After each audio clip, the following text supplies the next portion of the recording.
got a little bit of an update on that. Big show today, a lot to talk about. Pete Hegseth's up on the Hill. It's going as planned. Democrats saying stupid shit. Pete making them look like idiots. We'll have full coverage on that today, radio show, tomorrow, all that stuff. But there's a lot going on. Preborn rescues unborn babies from abortion. When a woman considering an abortion sees her child's on ultrasound, the baby's chances at life could double. Just go to preborn.com/Bongino. Today's show also brought to you by, definitely not the National Review article. There we go. Patriot Mobile. We may have won the election, but the fight to restore the great nation is only beginning. Now is the time to take a stand, and Patriot Mobile is leading the charge. As America's only Christian conservative wireless provider, Patriot Mobile offers a way to vote with your wallet. Without compromising on quality or convenience, Patriot Mobile isn't just about providing exceptional cell phone service. It's a call to action to defend our rights and our freedoms. With Patriot Mobile, you will get outstanding nationwide coverage because they operate on all three major networks. If you have cell phone service today, you can get cell phone service with Patriot Mobile with a coverage guarantee. But the difference is every dollar you spend with Patriot Mobile, sports company believes in the First and Second Amendment, the sanctity of Second Amendments, the sanctity of life, and our veteran and first responder heroes. Switching is easy. Keep your number, keep your phone, or upgrade. Their 100% U.S.-based customer service support team will help you find the perfect plan. So right now, go to patriotmobile.com/Dan or call 972-PATRIOT. Get a free month of service with the promo code Dan. Switch to Patriot Mobile today and defend freedom with every call and text you make. Go to patriotmobile.com/Dan or call 972-PATRIOT. All right, fellas, let's go. I will get to the inauguration in a second. First, a major development, groundbreaking, like a level 72 earthquake, even though they're not measured in 72 levels. National Review, John Fund added this little liner after completely fabricating a story that radio talk show host Dan Bongino is in the kitchen cabinet of advisors to Donald Trump and had a role in choosing Pete Hegseth and Matt Gaetz. He added this cowardly paragraph, though Bongino denies any role in their selection. Any idea, Michael, why I would deny any role in their selection? Any idea at all? Because I had a massive role. So massive, it resembled a freaking donut or a goose egg. Zero. John, I really suggest you just retract this altogether. We're not going to stop. I'm sorry, but I'm just not going to let you media people continue to lie about anyone you don't like who supports Donald Trump. We're not all robots. We're not morons. Whether you think I'm an intelligent guy or an idiot, I don't really care. I give zero Fs about that. I'm just saying, ladies and gentlemen, these people make stuff up. John will not retract the article. He'll just put a denial in there. That way he can look like it's my job to deny a false charge. This is what they do. This is exactly what you get out of National Review. Just grow some balls, fellas. Retract it. Say you made a mistake. You were misled. You cannot provide a shred of evidence. I've offered you $100,000 in cash to prove to me I had any role in selecting these two individuals at all. You can't. You can't. Pete's up there today. He's doing a great job. We'll have some clips for you tomorrow and later. It's going to be a long hearing, folks. It's the typical stuff. Pete, we hear you hate women. Pete, of course, does not hate women. It's a nonsensical, stupid thing. They're trying to get the when did you stop beating your wife question, because this is what Democrats do. Let me get to a really important story today, something I have been deeply involved in. Folks, and again, in contrast to what John Fund is telling you, I have very little, if any, relationship whatsoever at all with the Trump transition team. I'm telling you, most of these radio and TV people out there, not all, a lot of good guys. I don't want to, begrudge anyone their radio skills or talents. But a lot of people try to tell you they have relationships with people in power to look important. I pride myself on the opposite, on not having relationships with people in power, okay? Or relationships that would blind me from being able to criticize the obvious. I don't have this kind of relationship with these people. I would like to talk to them about the inauguration. They've not reached out. That's okay. They may have other people. I mean it. I'm not the only person calling attention to this. But I just want to show you how these people are so full of shit even on the anti-Trump right and the left. They make this stuff up. So here's the bad news first about the inauguration. You're asking me, do I think the inauguration is safe? After yesterday's briefing, my answer is probably not. And it pains me to say that. Now, it's one of those things, I'm speculating. The inauguration, ladies and gentlemen, hasn't happened yet. I'm just afraid that the people in charge at the top of the Secret Service and certainly at the FBI do not know what they're doing. And in case you're asking, by the way, about bona fides in this situation, you know what? I'd ask you guys to take that picture off the wall, but I don't know how heavy it is. There is a picture on the wall right over there in the studio behind me of the Daily News. It is me at Barack Obama's inauguration where is that too heavy? Look at Michael. Michael's like a big hockey dude. He's like 7 feet tall. I wasn't sure if it. Here, thank you, Michael. Here. Okay. So here it is.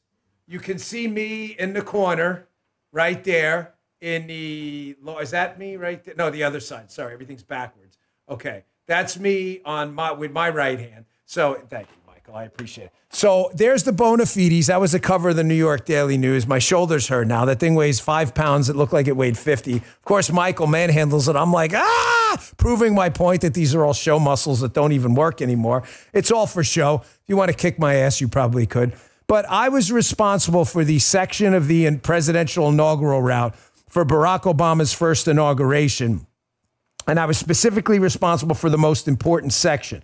Again, you're free to FOIA the Secret Service and ask about this stuff. The section, as you can see in the picture, where it's very straight, very straight. It's like this. The thing is like this. Then they're like, is this straight? Just leave it. We'll put it up later. Very esky, totally straight right there. I was responsible for the section where Barack Obama was to get out of the car. So let me just say this. I think if President Trump at this point, given the people in charge of the Secret Service at the top and their known incompetence, I think if President Trump were to stay in the car and forego the walk, I would be comfortable.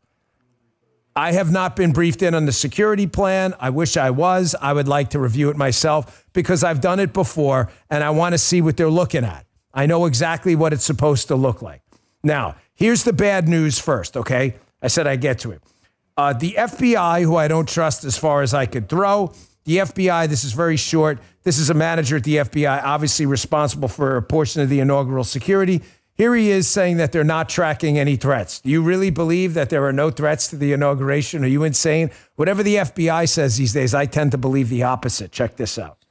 We are not currently tracking any specific or credible threats to the inaugural ceremony or to the Capitol complex. We will continue to work closely with our partners to share information and identify and disrupt any threats that may emerge. Okay, that's the bad news. Why is that the bad news? Because again, I don't trust the FBI, and I tend to believe, given their credibility on prior issues, which is zero, I tend to believe the opposite of what they're saying. I would almost rather the FBI come out and say we're tracking very serious threats, because then I would believe they were doing something about it. The problem is there probably are very serious threats. Again, I have not been briefed in on the matter. Of course, he could be telling the truth, and I hope he is. I just don't trust them. Why do I not trust the FBI? Because there's no reason to trust the FBI when it comes to anything involving Donald Trump, because they've been on the opposite side of the truth of nearly every major scandal involving the FBI. It's going to take a long time to rebuild trust once Kash Patel hopefully gets confirmed. Here's the good news. I'm going to tell you this part in advance, and I'm not biased here because I know this individual well. I promise you, I knew Ron Rowe well, the director too, and Ron screwed up bad, the acting director now, and he needs to go. It's not personal. Ron was very nice to me when I was on the detail. Ron is not qualified to be the Secret Service director. I'm sorry, based on what happened in Butler and what happened in Palm Beach. He's just not. There's only so many failures where you're, and by the way, January 6th too, where he was also in the management chain. He's not qualified. The guy in charge of what we call WFO, the Washington Field Office, who is basically running on the ground inaugural security from a management perspective, is this guy. His name is Matt McCool. His name is public. I'm not giving anything up. He briefed yesterday, so it's not like I'm giving up his name. He gave a public briefing yesterday. I know Matt very well. I've got a very, very long work history with him, a lot longer than I had with Ron Rowe. Matt is a very competent guy. Matt is a very smart guy. Matt knows protection. Matt, very importantly, knows tactical work as well, has a lot of experience on the tactical side. He's overseeing this. Here he is during the briefing yesterday saying that they're looking at out-of-the-box thinking on this one. I hope he's correct, but check this out. So I would say what's different is we are in a higher threat environment. What is the difference in comparison to the last inauguration or previous inauguration? Last inauguration? Yeah. I would say we have a slightly more robust security plan. We've been planning for this event for 12 months, along with our partners. It's an ever-changing threat environment, and so we stay flexible. If we see that, hey, we need to shore this particular checkpoint up, we do that. So what's different? We've learned. This is our 5th NSSE this year in the Washington field office. We've done 83 NSSEs. Each one we take a look at, and if there's areas where we need to improve, we do it. But what I can tell you is that we are 100% confident in the plan that we have put in place for this inauguration, that the public and our protectees will be safe. Well, ladies and gentlemen, that puts me at ease a little bit because, again, I know Matt to be a very competent guy. Just to clear up some of the jargon, not a knock on him, but, you know, professionals talking jargon a lot. He refers to NSSEs, how they've done a lot of those. NSSEs are National Special Security Events. Why is that significant? If something is designated a NSSE, a National Special Security Event, the Secret Service is in charge of the security plan. I have said in my reform proposals for the United States Secret Service, as much as I adore my prior colleagues in the Secret Service, the ones that didn't screw up in Butler and the ones that didn't screw up the management chain in Palm Beach and everything else, and on January 6th, the Secret Service should no longer be in charge of NSSEs. They shouldn't. They should be a part of it, but they should not be in charge. You have other federal entities that should be more of a complete task force model. The Secret Service does not have the bureaucratic pull to do the things they need to do to make people do the things they need to do. I'm not sure that makes sense, but there are other entities that can take this away from the Secret Service. They should not be in charge of NSSEs. They should be in charge of presidential and vice presidential security and their families. That's it. All the other stuff needs to go away. If President Trump and the team decide they ever want to talk about this, it's something I plan on bringing up. I've been talking to members of Congress about it extensively. You want to keep the president and his family alive, there's only one way to do it. It's to dump everything else the Secret Service does and focus on keeping them alive. It's not complicated. Here's Matt McCool again addressing something that I am deeply concerned about. It is the air picture. Folks, I can't tell you this enough. Explaining the damage drones can do and why they are a critical threat is very easy. Human beings can't fly. I can't say this enough. If you see a drone overhead and there is not a vigorous plan to take it down, countermeasures, electronic interference, whatever you plan on doing, netting, basically making it a harder target. I don't know what their plan is. I'm just telling you, I'm hearing from sources it's not nearly as strong as they're claiming. Let's hope I'm wrong and that these sources, that there's updated information. Here's McCool again from the Washington field office talking about a drone plan saying, hey, don't be alarmed. We're going to have drones in the sky too. Okay, I hope he's right. I hope they've got a good plan. Watch this. Secret Service's comprehensive security plan will continue to use drones as part of our protective posture. Do not be alarmed if you see these assets during the inauguration or in training in the days ahead. By the way, dude, it looks like, come on, dude, but he's a friend. He was a friend of mine. I don't talk to, I say was, not that he's not now, but we don't really talk much anymore. He looks like he's cut out of Central Casting, right? And with a name like McCool, perfect, right, for this guy? He's as competent as he looks. So let's hope that drone plan, if they can knock out the drone plan, I am convinced on the big six, they're all set. Tactical, medical, chem bio, airborne, IED, fire, kind of geological disturbance stuff. I think on the other big six threats, they're good to go. It's this freaking air picture that really scares the shit out of me because that's why I have my Don't Get Dead shirt on today, okay? I don't mean to sound silly, but don't get dead. President Trump's not good to us if he gets hurt, okay? Now, why am I Don't get dead. This is our all-time bestseller, by the way. You donated a lot of money to charity through the shirt, so good for you. We made a lot of people happy. Why am I so worried about this situation? Gee, I don't know. The Daily Signal. Deep State gearing up. Nearly half of federal employees in the swamp plan to resist Trump poll finds.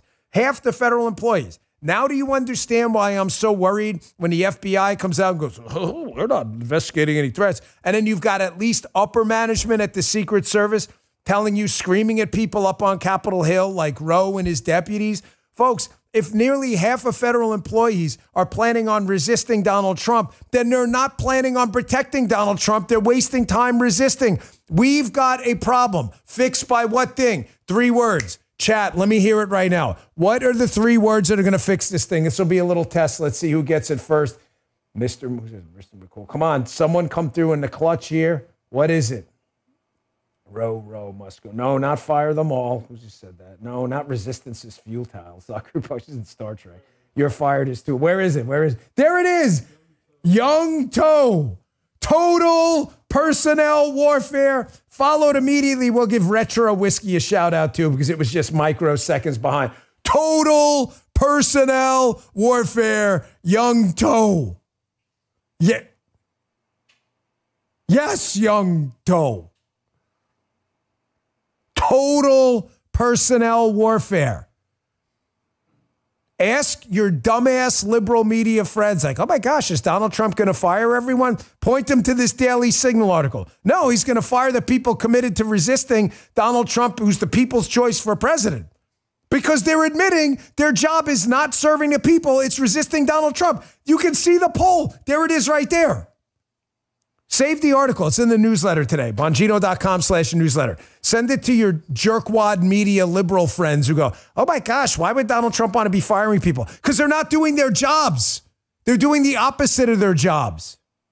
Donald Trump is going to be the chief executive in just under a week. You don't like it? Quit. Nobody gives a shit. Don't let the door hit you in the ass on the way out. Nobody cares. No one.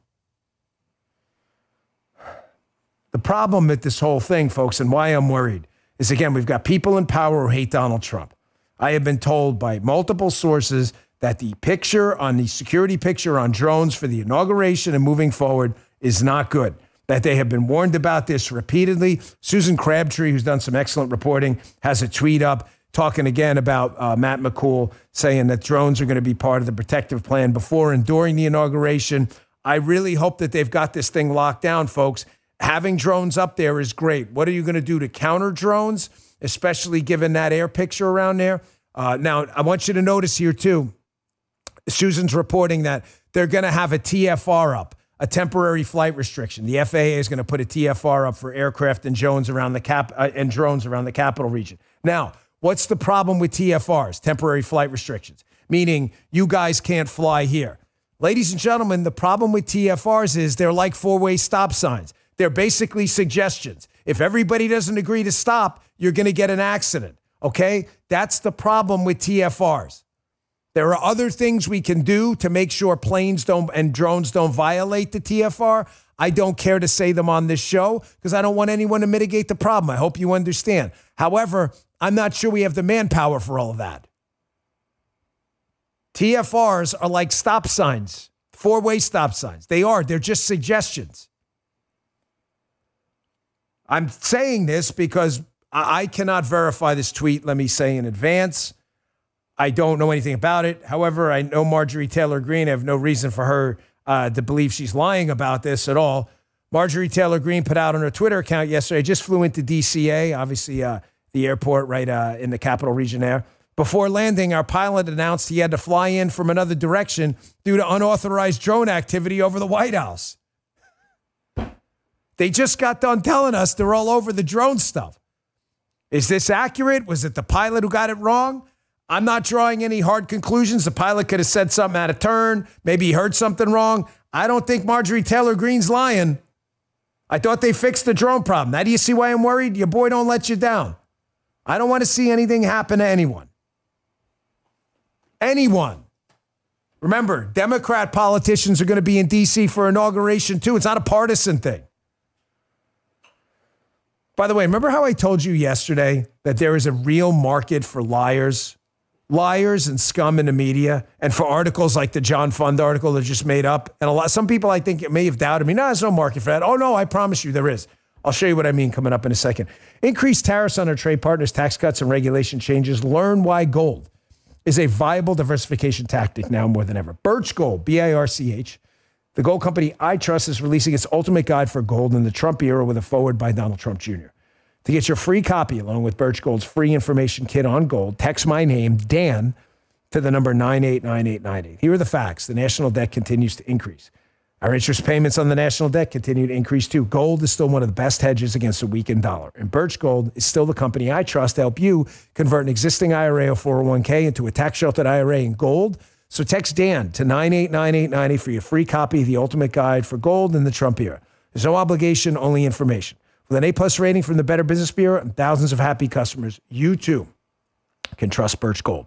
Text Dan to the number 989898 today. Message and data rates apply. Thank you, Birch Gold. Just quickly, a couple of media points and media announcements here. Rachel Maddow is back up to 5 nights a week on MSNBC. Ladies and gentlemen, according to Variety's Brian Steinberg, I told you there's a market for bullshit, and I'm never wrong. Rachel Maddow, Russia Rachel, Moscow Maddow, who has been wrong on every single Trump scandal of our time, from the Hunter laptop to Hunter Biden and Joe Biden's business relationships, to Donald Trump's taxes, to Russia collusion, to Spygate, is back to 5 nights a week. Why? Because there is a market for bullshit. And by the way, while there's a market for bullshit, even on the anti-Trump right, like John Fund claiming I pick people for Trump's cabinet, I have picked absolutely no one ever. Matter of fact, I've had people ask me to contact Donald Trump. I'll ask Donald Trump publicly. I'll ask him right now. Mr. Trump, if you want to respond, have I called you about myself or any other nominees for any position? Thank you, Mr. Trump. The answer is I have not, because I don't ask the president for anything. Why? Because when you're asking him for something, he feels like you're trying to sell him a bunch of bullshit. And one thing I'm never going to sell the president is bullshit. You know why I support President Trump? Any ideas in the chat? Because I like what he stands for. That's why. It's not a quid pro quo. However, I'm sure John Fund will write an article that I definitely picked this guy too, being that I'm very close to him. Donald Trump announces Leo Terrell as senior counsel to the Assistant Attorney General for the Justice Department. Number one, yes, I love Leo. Leo Terrell has been a great friend to me. Leo Terrell started, and I started as bitter enemies on Fox, arguing back and forth. Leo had a Leo 2.0 conversion. I'm now honored to have my Leo 2.0 hat. Leo and I have since become amazing friends. He was one of the guys who showed up at my 50th birthday party. He flew all the way in from California. And I got to tell you, I'm honored to call this guy a friend, and I wish Leo Terrell the best. And John Fund, let me say on the record, in case you want to print another article, I had absolutely nothing to do about this. I found out, Leo, if you're watching, you can put it out publicly. Leo told me basically the night before, said, hey, keep this quiet. That's when I found out. That's basically when I found out with anyone else. So, John, if you'd like to write another bullshit article, go right ahead. Dan Bongino picked Leo Terrell, too.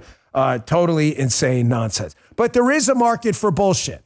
How do I know that? Because the media still refuses to call out Biden's bullshit and is already starting to, let's say, remodel like clay his legacy. And you and I are not going to let it happen. Now, I want to give you a fair critique of my show. Okay? I know what you're going to say. Forgive me if you heard this on the radio show yesterday, but it's important I address this.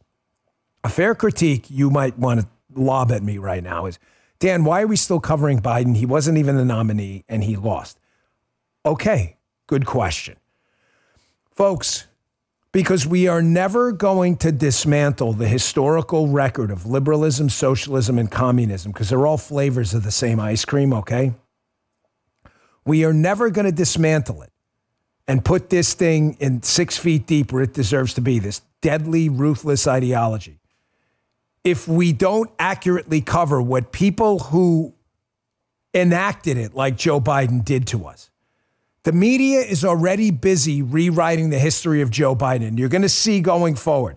They're going to say he was well-intentioned, but he loved his kid and it got in the way. No, Joe Biden is corrupt. Joe Biden is a sociopath. He's a lying sack of garbage, and he always has been. Joe Biden is one of the worst character individuals ever in the history of politics. He's a liar and a fraud and a cheat. However, that's really not why Joe Biden failed. Joe Biden failed because he did liberal stuff. He expanded big government, which took away your individual liberty and placed it in a pot of unelected bureaucrats who effed you over. That's it. And now they're already busy, Biden and others, trying to remodel the Biden agenda so your kids don't learn liberalism sucks, just that Joe Biden sucked. And I'm not going to let it happen. Here's what I mean.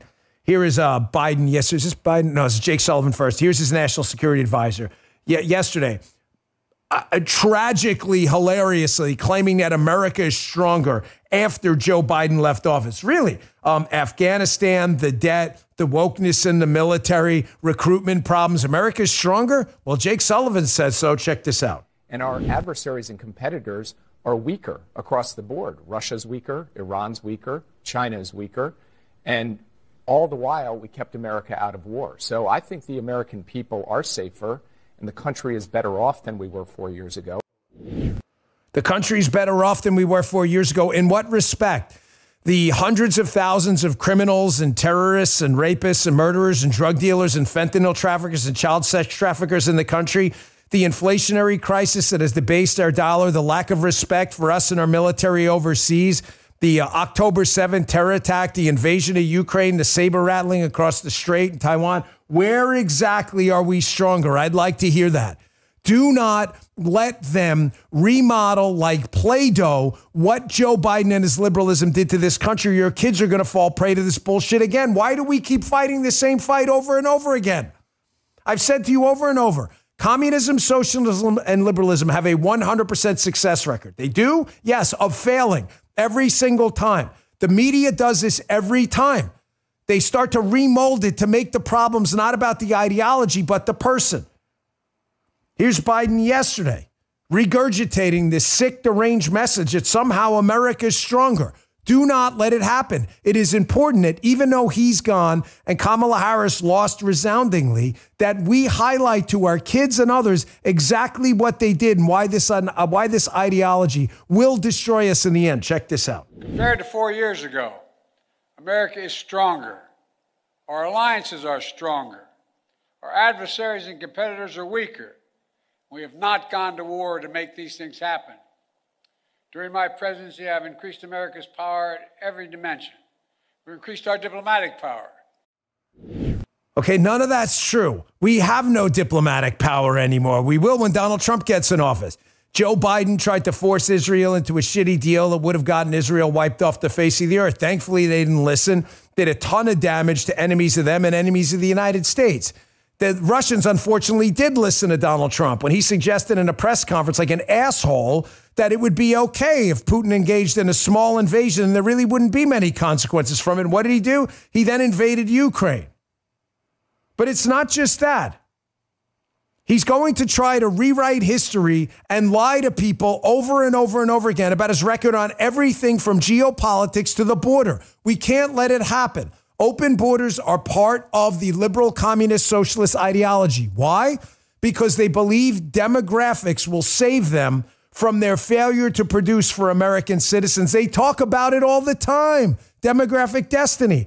Therefore, they can't have you know that involves an actual invasion at our southern border. So you're going to hear Biden doing what he does here and rewriting history, claiming somehow that the border crossing numbers went down from him to Donald Trump. Ladies and gentlemen, this is a John Fun-like made up. You just made this up. Check this out. Look, let's get something in mind about the border.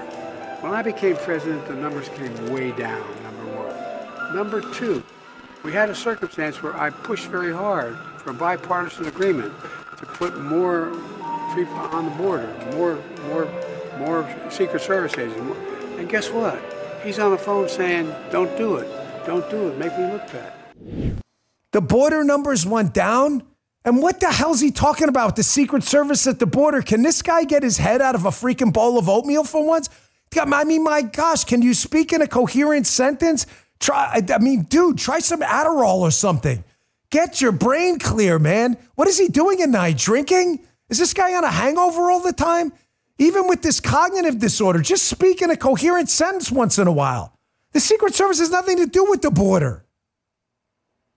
Of course, for the liberal bags on the show, the Karens out there, the liberal Karens out there too, and Queen of the Karens, who will make an appearance later in the show. I promise she's back again. Who love to just make up numbers.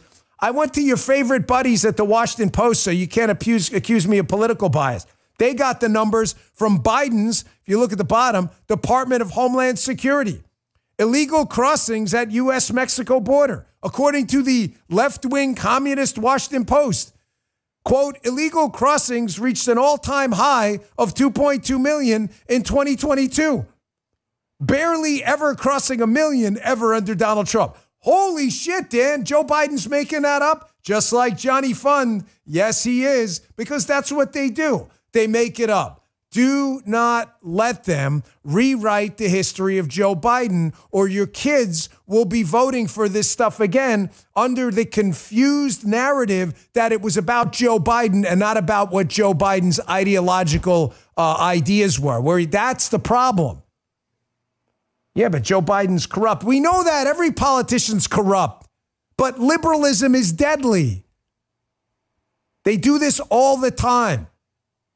Well, Jimmy Carter was a bad president because it was just Jimmy Carter was uniquely unqualified. No, Jimmy Carter was a liberal.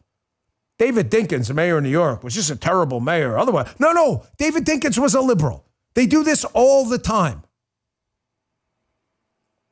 All right, I got more coming up next, including a segment on the wildfires. I'm gonna get to the Jessica Tarloff. We may have to move that up, too, because I'm just getting tired of this. The misinformation and the lies. Ladies and gentlemen, the best compliment you can ever give me on this show, I get it on Facebook all the time, sometimes in the Rumble chat too, is Dan, we learn a lot from the show. I hope the show's entertaining. I don't want to bore you to death, certainly, but if the show's not educational, I'm wasting your freaking time. I hope we learned a couple of things today here. The border numbers, dissecting this Biden national security record, and also this the Secret Service inauguration plan. Ladies and gentlemen, I'm not sure they have this thing locked down on the drones. Quick break. I'm going to get back to the show and show you a poll how these narratives are no longer catching on. And this is why they're freaking out about Facebook, because they can't censor you anymore. Left-wing narratives are not working anymore. Hey, if you have weight to lose, here's what you can do. For me, no company in America aligns more with making America healthy again than PhD weight loss. Producer Jim uses it. He lost a ton of weight. He lost about 40 pounds. PhD Weight Loss is a nutrition company that's been on my show as a sponsor for over a year now, and the radio show too. Like I said, Jim lost a ton of weight. Everyone was blown away with PhD's approach and Jim's results. Go check him out. He's at JJ Verdi on Twitter. You can look yourself. PhD Weight Loss helps tackle the real problem, fixing what you eat with accountability and support. It starts with a simple phone call with a nutritionist, a real person that creates an easy-to-follow plan with weekly target goals. They send 80% of your weekly foods to you at no extra cost. Every week you do a weigh-in call with your nutritionist. Get help dropping all the excess fat weight. You can do it. No workouts, no more yo-yo diets. You won't fail. It could be fun, easy, and fast. So be healthy again. It all starts with a simple phone call. Visit myphdweightloss.com. That's myphdweightloss.com. Be healthy again. Weight loss results vary per individual. Consult with a medical professional. And our final sponsor today, this is Sanctity of Life Month. Ladies and gentlemen, Preborn is here. We honor the over 66 million unborn babies whose lives have been taken through abortion since Roe. Sadly, since Roe was overturned, unborn babies' lives could be at even greater risk. You see, a study says the abortion pill accounts for over 60% of abortions, making this tragedy available 24/7. But in the midst of this darkness, there's a light that shines. It's a company I believe in. Preborn's helped rescue over 300,000 unborn babies from abortion. Every day, on average, they help rescue 200 plus unborn babies. When a woman considering abortion hears her baby's heartbeat and sees the precious baby on ultrasound, her baby's chance at life could double.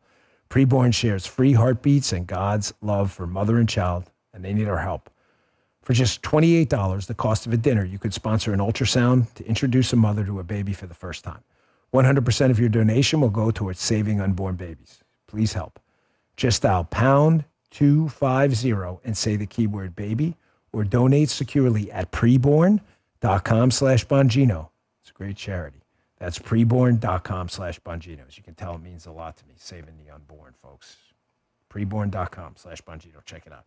Okay, here's what I mean. Folks, this is why they're freaked out about Facebook not censoring for them. They cannot hide this stuff anymore. Joe Biden and Jake Sullivan claiming America's in a better position and safer around the world when everybody knows the facts don't point in that direction. Joe Biden claiming that he secured the border and the numbers went down. Those are just made up, fabricated numbers. He just pulled that out of his ass. He's making it up. They can't hide it anymore because they can't censor you. The California wildfires are a similar scenario.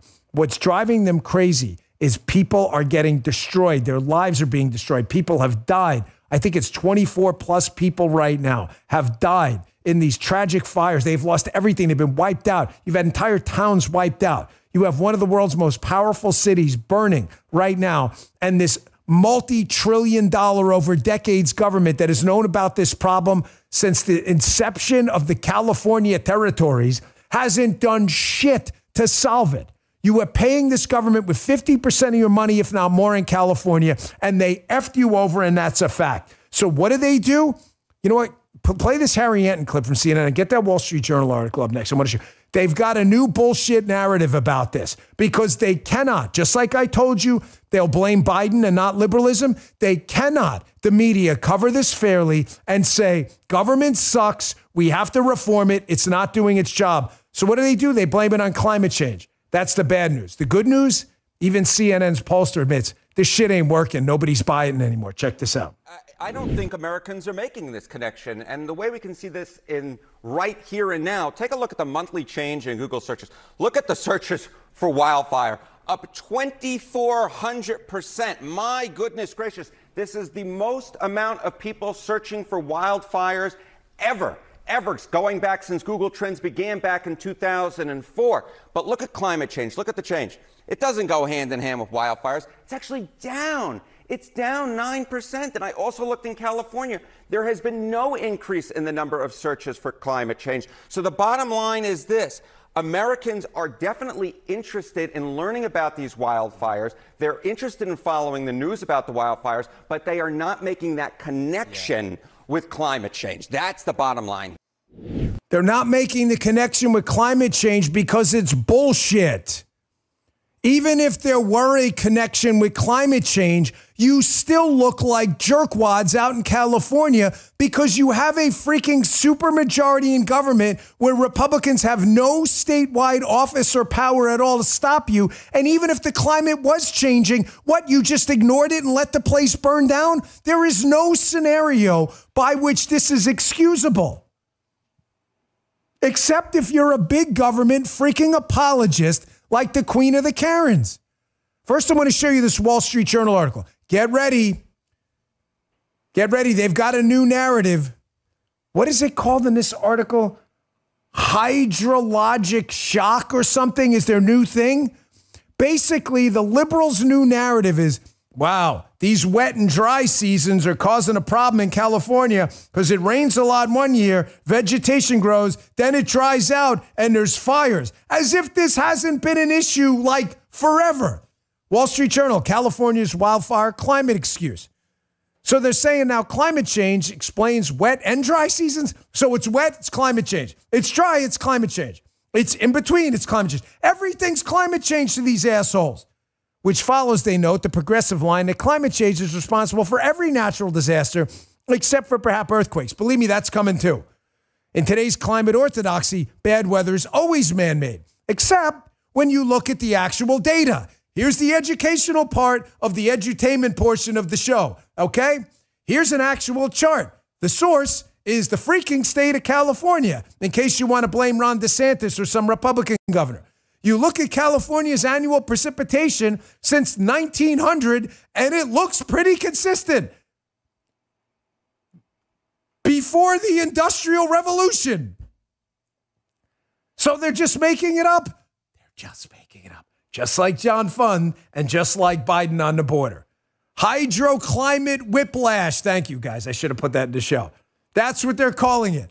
Folks, it's bullshit. You're being lied to. And why are you being lied to? Because liberals will never, ever hold themselves accountable for effing you over after stealing your money at the end of a barrel of a gun to fund their big government bureaucratic measures. Why does this happen? Because you've got Queen of the Karens. Queen of the Karens. People like Jessica Tarloff on the 5, not personal folks, who cannot simply acknowledge, no matter what you say in this scenario, people do not want to hear how the supermajority of California Democrats, which have run the state for now close to 30 years monopolistically, either couldn't prepare for it. Everything's an excuse. Why was there no water in the reservoir? Well, it wasn't maintained. Well, maybe you should have fucking maintained it. You dipshit. You're in an area known for heavy winds and fires in the dry season. Maybe fix the fucking reservoir. You hydroclimate whiplash dipshits. But he's like, what about the smell? Maybe fix the damn reservoir. The state has got a surplus, I think, this year of $16 billion. Fix the freaking reservoir. But here's Tarlo. Well, it's kind of maybe don't maintain the reservoir during a fire season with dry weather and Santa Ana winds and fill the thing up. Listen to this shit. Check this out. I hate that Governor Newsom had to create a new landing page on his site to put out the real facts about what the budgets have looked like, doubling the size of the air fleet. Forest management budget increased 10 times. I understand it got a little wordy about the San Ynez Reservoir, but the truth is that reservoir was offline through February 2025, no matter what. This wasn't an unpreparedness thing. There was a tear in the cover that they had to repair. It's a normal maintenance thing. So yes, would it have been better if it had been filled? Sure, but that's not because of mismanagement. That's maintenance that has to happen. But the maintenance didn't happen in time. I mean, but it was always. But it's not behind schedule. Is the point? This isn't because they neglected it. It's there were because also they a number didn't make time is of the essence in this contract. Okay, if they don't have that reservoir, that involved the Palisades. I totally understand. And so it's like saying we're not going to have cops where we know there's going to be a crime. Well, you don't know that there's going to be a crime. This fire was predicted 5 days out, not months out when it went offline. We've been hearing about. Folks, why do you keep voting for people like this and their ass-kissing sycophants like Queen of the Karens? It's not like you knew there was going to be a crime. Well, let me tell you how this works, Jessica. When you have a thing like Comstat and you call in a precinct commander and you say there's been 72 drug deals on this corner in the last week, can you reasonably assume, Queen of the Karens, that there's a problem on that corner that needs to be handled and there'll likely be another drug dealer again? Yes, so you put a cop there. That's why we pay government. I know you're not smart, but you're telling people don't do your own fire mitigation with insurance companies and a private fire department. Give it to the government. We'll figure it out. They're in a known fire area during a dry season with Santa Ana winds. And they're like, you think we should fix that reservoir? Nah, fuck it. We'll get to it when we get to it. This is what you're going to get. Here's the difference. I'm not telling you free market companies and private companies and insurance companies are the answer to all your problems. Do they F people over? All the time. There's a difference.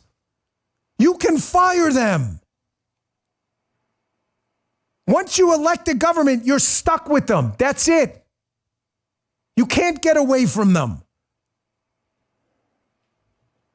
I want you to listen to this. This is worth your time. It's about 1:40, but I promise you it's a little long for the show, but it's worth your time. I found this guy yesterday, Jack Hibbs. He has a radio show out there. And I'd never heard of him before yesterday. I'm going to have to look him up. But he was given a speech here on the concentrated power of the Democrats in California and everything they've done to destroy the state. They have a supermajority, folks. They're in charge while all this is going down. They are responsible. That's what taking responsibility means. You lose 16 football games because you don't have a weight room, because you didn't maintain the weight room, and you keep getting jacked up on the line because you're not strong enough, then it's your responsibility as a coach to get fired and take freaking responsibility for not training your athletes. Here's Hibbs on the California supermajority. Now, these guys can't escape accountability. Check this out. And you prove me wrong. I challenge you today, if you don't like what I'm about to say. California has been under unmitigated Democrat 100% power control. Democrat, supermajority.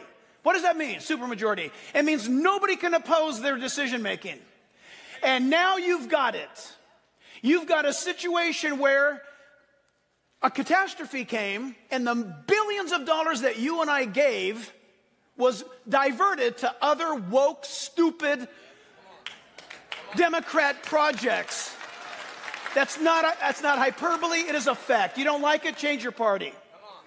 If you don't like it, change different. But I'm telling you right now, I'm upset and I'm angry, and it's the right kind of anger. I'm telling you this right now. When you open up a fire hydrant and nothing comes out, and then Joe Biden says, it's because we need electricity. It was turned off for the fire hydrant to turn on. In some cases, that might be true. If the fire hydrants are on top of a mountain, you need a motor to drive the water up. That's extremely rare, and it wasn't the case in these fires. Bad management, horrific politicians who took your money and took trips like Karen Bass, the mayor of LA. She decided to go to Africa the week of the fires to be on a little trip that you paid for. She was really put out when she was told to come home. It didn't look bad. I mean, it didn't look good, that it looked very bad.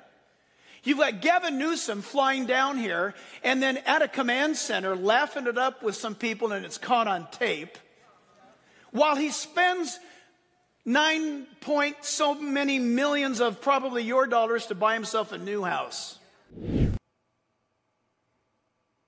Yeah, brother. That's right. Empty reservoirs, empty fire hydrants. At what point does the Queen of the Karens and others out there acknowledge that you guys are actually participants in this debacle? Because it's not just that government failed these people and their lives were destroyed, and 24, I think more than that, 24 people now have died. Their lives weren't destroyed, their lives were taken. That you guys are covering for them, are narrative accomplices in covering up the debacle that this state's become. This is how they operate, folks. Every single time. And the media covers up for them. I want to transition to a story that's been on my mind too, because now last night, in case you missed it, Jack Smith was given approval to release his report. There's nothing new in there, folks. It's all bullshit. The only newsworthy item from tyrant Jack Smith's report, who's now left the Justice Department, is that he de facto acknowledges in the report that Donald Trump wasn't responsible for an insurrection. There was no way they could prove it because there was no insurrection. He told people to march peacefully and patriotically. It was crazy that he even thought in front of a biased D.C. jury full of Trump haters that he still couldn't prove that beyond a reasonable doubt because he was making it up. But this Mar-a-Lago raid has been on my mind for a long time. I've gotten into a lot of fights over this because Christopher Wray, this is his darkest moment. The soon-to-be departing, thankfully, FBI director. This is where Christopher Wray fully and completely broke the FBI. Any reasonable FBI director, understanding the President of the United States declassification powers, would have never in 1,000 years authorized a raid on Mar-a-Lago. Only an absolute moron or a tyrant would have done it. I'm not sure which one Christopher Wray is. Maybe both. Here he is on 61 Minutes, again, trying to explain this as if there isn't a dispute about the president's classification authorities and what was classified, as if this was a black and white matter beyond a reasonable doubt where he had actual probable cause for a search warrant where no such thing even existed. There was a real dispute here, and I'm going to prove it to you in a minute, about if these things were even classified at all. This thing didn't even meet close to a standard for probable cause for a warrant. But watch Christopher Wray, just assume that's all true. Check this out. Trump is also livid about the FBI search in 2022 for classified files at his home. A Trump lawyer certified that all classified papers had been returned to the government, but the FBI said later it found 72 documents marked top secret or secret, at least one about U.S. military strength. I want to be careful not to discuss too many of the specifics of an investigation, but what I can tell you is that part of the FBI's job is to safeguard classified information. And when we learn that information, classified material, is not being properly stored, we have a duty to act. And I can tell you that in investigations like this one, a search warrant is not, and here was not, anybody's first choice. We always invariably try to pursue the least intrusive means. First, trying to get the information back voluntarily, then with a subpoena. And only if, after all that, we learn that the agents haven't been given all of the classified material, and in fact, those efforts have been frustrated, even obstructed, then our agents are left with no choice but to go to a federal judge, make a probable cause showing, and get a search warrant. And that's what happened here. They have no probable cause, folks. His duty isn't to act as he just falsely stated. His duty is to follow the law. Does he not know that? Our duty is to act. Well, what is the law? Again, here's the educational portion of the show. Just a news article. I want you to read this. It's an older article, but it's worth your time. It's in the newsletter again. Save this for your dumbass friends who still don't understand why the FBI raided them and had zero probable cause of a crime whatsoever. Matter of fact, the law says they had no evidence at all of a crime. There's already been a lawsuit about classified papers. However, the last lawsuit involved a Democrat. And notice how the FBI and everyone else handled it completely differently. Who was that Democrat? Yes, William Jefferson Clinton, sometimes known as Bill.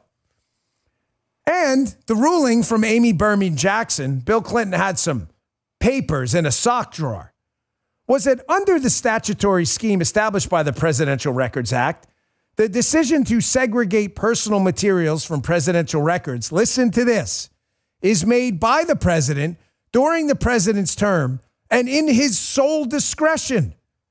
Amy Jackson wrote in her 2012 decision, which was never appealed. Oh, it goes on. Since the president is completely entrusted with the management and disposal of presidential records during his time in office, it would be difficult for the court to conclude that Congress intended he would have less authority to do what he pleases with what he considers to be his personal records, Amy Berman Jackson added. Sounds pretty conclusive. She ultimately rejected a lawsuit, concluding there was no provision in the Presidential Records Act to force the National Archives involved in the Trump case to seize records from a former president. You see how everybody in the left-wing media wanted this narrative out there that there was some confusion? There's no confusion. When it was a Democrat, there's no confusion at all. It's in his sole discretion what his papers are or not. Christopher Wray jumps to chapter 6 of the book, assuming that they weren't Donald Trump's records and he's entitled to them. Notice he ignores the 2012 ruling, the court precedent, which, by the way, was never appealed. Notice how he ignores that. And notice how the media never brings this Bill Clinton case up. Folks, the bias here is this really deeply disturbing. Go to that Axios piece if you would. That's why this Axios piece is so critical. For all the times I give you bad news, I want to follow it up with good news so you understand that all of the work you're doing on social media and elsewhere to combat bullshit liberal narratives, ladies and gentlemen, is working. Axios, Americans' faith in most professions dwindles. They're covering a Gallup poll. Look at who's getting absolutely crushed. The honesty and loyalty of professions. People like nurses, grade school teachers, military officers, pharmacists, medical doctors. Good, they've earned it. Majority negative opinions? Yes. TV reporters, members of Congress, and lobbyists. TV reporters, John Funds and others out there. Liars out there who make stuff up. That's why nobody trusts you. Because you lie, you're full of shit. The fact checkers, if Facebook follows through, are not going to be able to protect you anymore. And this is why nobody trusts you. Let me end on a good note today. Did you see this video of Donald Trump? Remember you got the garbage truck thing? Did you guys remember this garbage truck thing? This is why I love this guy. He does stuff that's so unconventional and puts the media on their asses so much that it's my Dan Bongino media, they show their ass thing, where they react emotionally instead of a problem. Their problem is they need to get rid of Donald Trump. But because Donald Trump trolls them so effectively every time, they let their emotions get in the way and they destroy their own credibility, as you see from this survey up there. They don't seem to care that no one in America actually believes him and has a majority negative opinion of them. They don't mind. And it's because he does things like this. Remember when Joe Biden called this all garbage, MAGA supporters, and Donald Trump got in a garbage truck? How do you Remember like this my scene? garbage truck? This truck is in honor of Kamala and Joe Biden. Genius, by the way. Freaking genius. Me and many others thought this was an amazing idea. I'm glad they jumped on that idea. They probably thought of it themselves. I mean, everybody thought it was a good idea. They don't want to take like false credit for it or anything like that. But the Trump garbage truck is now going to be in the inaugural parade. Ladies and gentlemen, make parades great again. Only Donald Trump control the media like that. And that's why, what is it? Close to 80+% of Americans have a majority negative opinion of TV reporters because they can't control themselves. About how Donald Trump had called out California on their water usage in their efforts to protect a 3-inch fish called the smelt. And we accurately predicted yet again that within moments that it would come out that Donald Trump is a serial hater of fish. First, let's play the clip and let's show you how the batting average, look at this, like Tony Gwynn and Rod Carew. Ooh, I'm not even a lefty, is close to 1,000. They weren't 1,000, but the closest you're going to get. Watch this. If you're asking, what the fuck is the smelt? It's this little fish he's talking about. And Justin just said it right. The media reports the following. Donald Trump hates fish. He really can't stand. He wants all the fish dead. Grouper, trout, all of them. Kill them damn fish. He's a Nazi, homicidal, fish Holocaust guy. He wants fish dead.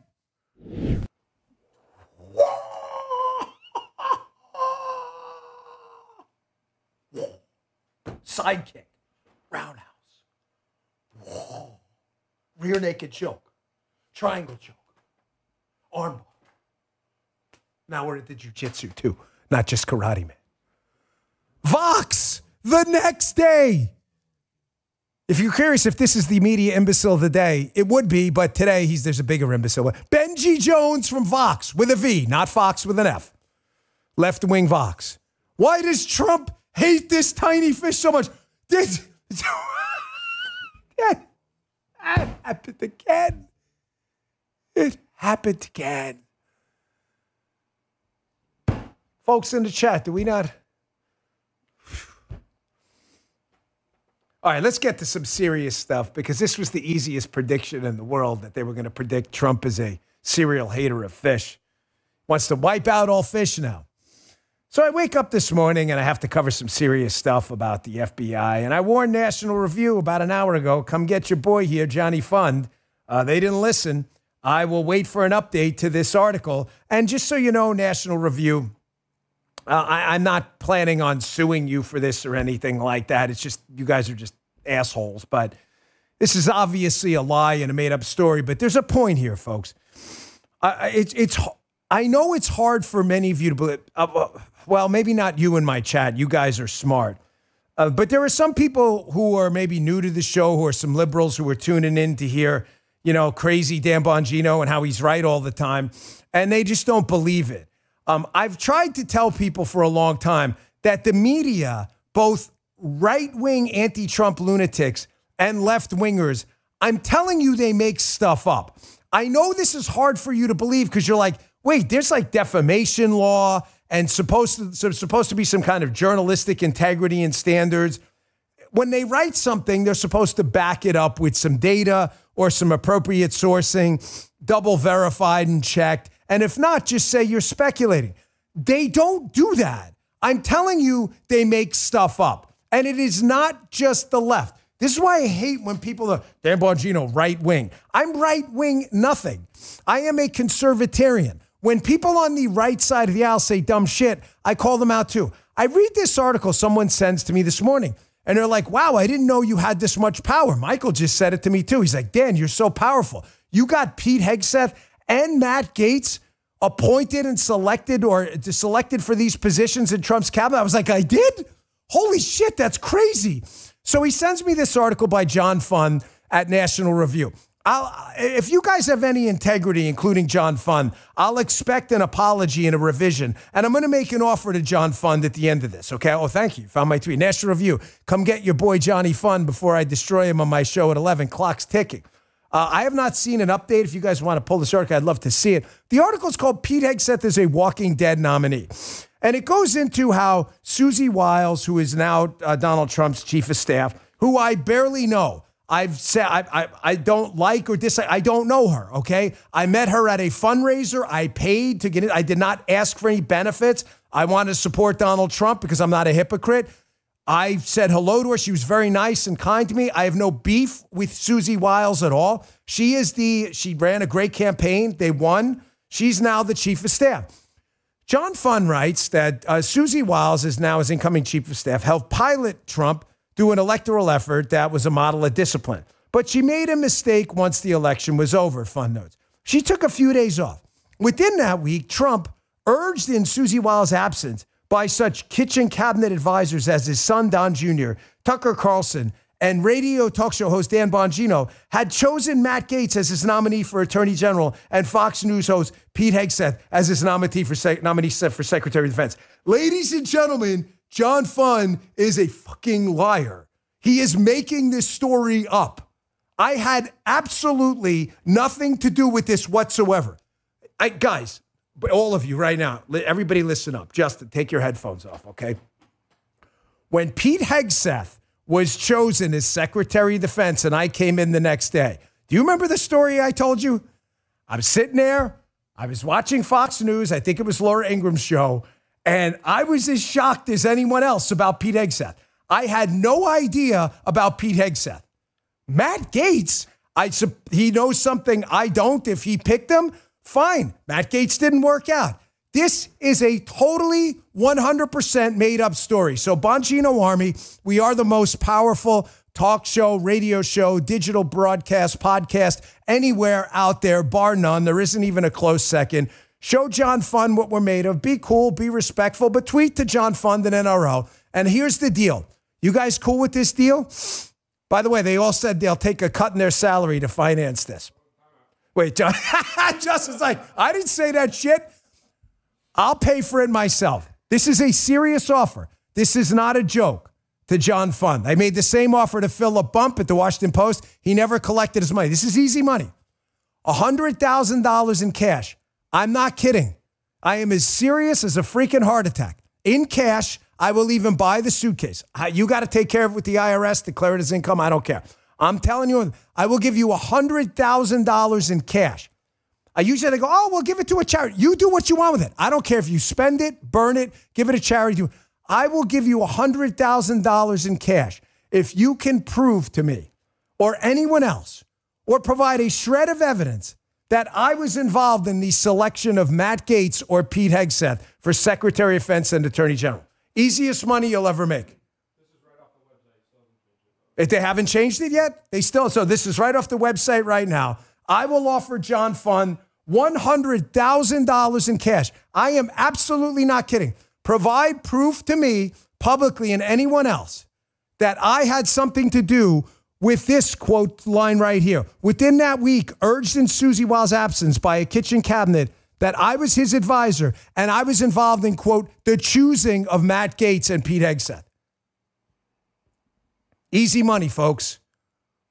National Review is lying to you. They published this. John Funn is lying to you. And folks, there's a point here. The point here is that this is not about me. It's not about me. I'm willing to give the guy $100,000 if he can prove any of that is actually true. He made it up.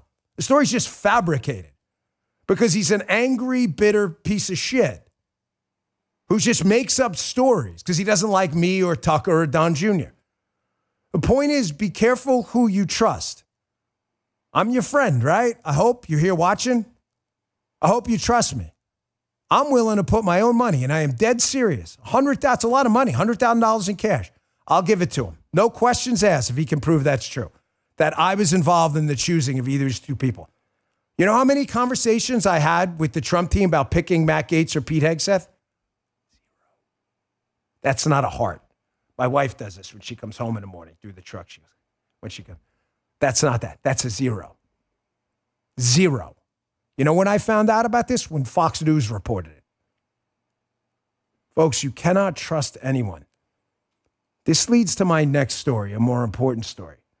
And it's about the collapse in the entirety of institutions we once trusted and the danger for our own personal security when you can't trust people. People you should be able to trust. Folks, the job of the media, the job of the FBI, and the job of the Pentagon, why I do support Pete Hegseth now, by the way, I had nothing to do with his choosing. The word's right there. When you can't trust these people, the media to report facts, how the hell are we all going to make collective decisions we need to make? If an imminent threat were to come in tomorrow to say Russia's getting ready to, a hyperbolic example, but one that maybe you'll kind of nail home the gravity of what I'm discussing. When the credibility of institutions like the media, the Pentagon, the FBI collapses, right? What happens tomorrow? Say, God forbid, something breaks really bad in the Ukraine Vladimir Putin war, right? And Putin says, I'm getting ready to launch a nuke to take out the East Coast. Folks, do you understand if it comes from the FBI, the woke Pentagon leadership and the media, that probably close to 30 to 40% of America is just not going to believe it? This is serious shit. This is just a minor story about me, but it goes to show you how anti-Trump, I hate the TDS thing because it's over Trump derangement syndrome, but it's like a prion. It's like a virus that infects these people's brains. And in their zeal to attack people they don't like me, they can't get their heads out of their own asses and realize that making stuff up makes nobody believe anything. Nobody would prepare. Russia's getting ready to launch a nuke. You know what everybody's going to say? Bullshit, psyop. It could be real. Here's what I mean. This is the story I wanted to start with. I know it's hard to believe that they make stuff up. Really, even for you, probably, come on, they don't just make it up. So this is just made up. 61 minutes. Of course, they added a minute to protect Kamala Harris. You know the show, 61 Minutes, the SIR network. But right, good point. Talk about making things up. 61 Minutes aired an interview with disgraced, now soon-to-be former FBI Director Chris Wray. Folks, I'm telling you not to ignore this. Here's the problem right now. This is when institutions fail. This problem Christopher Wray is about to talk about China infiltrating our infrastructure, I'm telling you is real. I have heard it from people, insiders, who absolutely love this country, who way before Christopher Wray was in charge, were telling me this is a problem, that China's infiltrated our infrastructure, they've stolen our data. I know they stole data because the OPM hack of all the government personnel records, my records were stolen, my Secret Service records. I got a note in the mail. Was the government going to steal their own records? This is real. The problem is the FBI's credibility is such shit that if they want to shut us off, our infrastructure, our internet, our water supply, no one's going to believe it because these people are full of shit. Check this out. China's cyber program is by far and away the world's largest, bigger than that of every major nation combined, and has stolen more of Americans' personal and corporate data than that of every nation, big or small, combined. But even beyond the cyber theft, there's another part of the Chinese cyber threat that I think has not gotten the attention publicly that it, I think, desperately deserves, and that is Chinese government's pre-positioning on American civilian critical infrastructure to lie in wait on those networks, to be in a position to wreak havoc and can inflict real-world harm at a time and place of their choosing. The Chinese have already insinuated malware into critical American infrastructure. That's correct. Like what? Things like water treatment plants. We're talking about transportation systems. We're talking about targeting of our energy sector, the electric grid, natural gas pipelines. And recently, we've seen targeting of our telecommunications system. Folks, this is real. Now, here's the obvious problem. Number one is what I talked about. When the credibility of institutions, because like the FBI, that lie to us all the time about everything. January 6th, the Fed involvement, the pipe bomber case, the attack on Moms for Liberty, the attack on pro-lifers, the attack on parents who show up at school boards, the attack on people who wear MAGA hats, the January 6th debacle where the FBI spent countless millions of dollars in manpower hours on a bunch of grandmas walking inside open doors inside the Capitol, you telling us white supremacy is the biggest threat to humankind. Now all of a sudden this coward chump walks out of office and goes, oh, by the way, all that's bullshit. China could wipe out America tomorrow. The problem is it's real. And this piece of garbage didn't do shit. He's the same guy who told us Antifa was just an idea. The biggest threat is white supremacy. And now walking out a door, this coward. Coward. Yeah, I'm talking to you. A man of no human dignity at all. Now you walk out the door on left-wing communist 61 Minutes, the SIR network, and you tell us all, oh, by the way, China's the biggest threat. We were just kidding about that other stuff.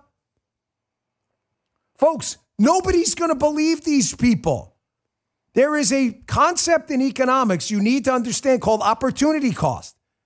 If you don't understand it, you'll never understand the dynamics of resource allocation. If you allocate the 8 hours in an FBI's workday to going out and getting grandma who walked in the door on January 6th, he's not investigating the potentially hundreds of thousands of China-connected intel agents and people around the world who are stealing data and infiltrating critical infrastructure. Don't give us your bullshit now that, oh, this is the most important threat. It's been the most important threat. This is what happens when you get losers in the anti-Trump National Review ecosystem, left-wing Chuck Todd, who I hear is leaving NBC, the FBI tracking down MAGA hat wearers, the Pentagon talking about woke ideology and white rage through Mark Milley. Nobody trusts anything anymore. These people are full of shit. We have 4 years, basically 2 and 2 before the midterms, to clean this mess up, or you're not going to have a country. Because, folks, the Biden reign of destruction isn't even over yet. But, Dan, it's only a week away. You haven't seen the end of this yet. I'll show you what I mean coming up next. Got to take a quick break. Folks, I'm telling you, I'm going to do everything I can to establish a relationship backed on trust. I'm not going to lie to you here. If we screw something up, we're going to tell you. We've done it before. The best thing you can do is come out. Remember I told you Christine Blasey Ford didn't think she would show up? She did. I had to come on the air and say, hey, listen, we screwed that up. I really didn't think she was going to show up. I thought the story was crap. I still do, however, showed up. We screw up, we're going to tell you. But I'll tell you, man, outside of a couple of small errors, our batting average been 1,000. On Spygate, the Hunter laptop, J6, the Fed involvement, the pipe bomber. I'm not going to let you down. More coming up next. Hey, a lot of us are trying to get our finances in order and start the year off right. There's some great news for homeowners. Interest rates have dropped and are now in the 5s. If you've been buried in high-interest credit card debt, now is the time to break free of that. It's a bad cycle. American Financing can help you access the cash in your home to pay off your high-interest debt. Last year, their salary-based mortgage consultants helped consumers and customers save an average of $800 a month. It's like giving yourself a $10,000 raise. It's a lot of money. What a way to start off the new year. If you start today, you may be able to delay 2 mortgage payments. Give American Financing a call today and just check it out. The number's 888-994-7660. Again, the number's 888-994-7660, or you can visit them online. This is a .net address. AmericanFinancing.net, AmericanFinancing.net. NMLS 122334, NMLSConsumerAccess.org. APR for rates in the 5 starts at 6.45, 8% for well-qualified borrowers. Call 888-994-7660 for details about credit costs and terms. Thank you, American Financing. Give them a shot. All right, back to the show. You think the Biden reign of destruction is over? Ladies and gentlemen, this guy's about to give a bunch of lying speeches about his foreign policy successes. Really, which ones? The Afghanistan withdrawal, your fantastic job in the Middle East preventing terror attacks, your fantastic job preventing terror attacks here at home. I mean, what exactly is your success story anywhere around the world? Here's another one. Biden administration now announces sweeping deportation shield for nearly 1 million immigrants. Folks, I told you, 1 million immigrants who invaded our country illegally are now protected from legal consequences. You have Biden now in the last few weeks. Have you ever seen a presidency leave with such a record of mass destruction? Shielding illegals from the consequences of their actions. None of that's going to happen to you. You think you're going to get a tax amnesty if you don't pay your taxes? Yeah, sure. OCS, Outer Continental Shelf Drilling, which is going to destroy gas prices, a bunch of pardons for felons and really genuinely awful people, all the money getting flushed out the door with no accountability, the censorship regime, Biden doubling down on that. Folks, Soviet Union fell. And in the early days of attempted reform, that's now backtracked under Putin, but however, they did try early on, the media was allowed to report when the Soviet Union fell apart and collapsed and Russia had to consolidate its interests. The media was reporting on some of the atrocities that happened during the hardcore communist era. There was an interesting Wall Street Journal article last week comparing that, the media freedom afterwards, when they reported on what's happening now in the United States now that Biden is leaving office. You're seeing a very limited number, but some media people starting to report on the atrocities that happened in the Biden years. Always, always, always measure the effectiveness of something that's happening by the response of your enemies. So I'm asking the media, are you going to start to cover now the full scope of the censorship that happened during the Biden and Obama years? And the Trump years, by the way. Not by the Trump administration, but by external entities censoring Trump. Are you now going to start to put aside your full of shit filter and cover the media censorship that happened? I want you to watch this video. Here is Biden last week. You may have missed this with everything going on. He's in an absolute panic now that Mark Zuckerberg from Facebook, Meta, that he has said they're not going to be fact-checking anymore. I'm holding on this. I'm going to see results. No one deserves a round of applause until I see actual action. I'm watching the distribution of my page. They're claiming it's going to go up because I'm not going to be censored anymore. We'll see. I'll be watching. Always measure the response by your enemy's response. Here's Biden freaking out because they're no longer going to censor. They're saying they're no longer going to censor conservatives. And liberals are full of shit. The Democrat Party does not exist without censorship. Watch this. Let's take a listen. Of walking away from fact-checking, as well as not reporting anything having to do with discrimination regarding TPS, I find to be just contrary to American justice, the way we talk about one another. Telling the truth matters. Telling the truth matters. From the biggest lying sack of shit in presidential history, a guy who has lied about everything. I've had no business relationship with my son. Well, I've had some, but I didn't meet him. Well, I met with them. This guy is a liar. 51 intelligence officials say it isn't the laptop. Donald Trump is a Russian asset. The biggest lying sack of shit in presidential history is saying telling the truth matters. This guy, okay? I see Hubba's looking at the Hubba66 in the chat on the Facebook thing says, hold.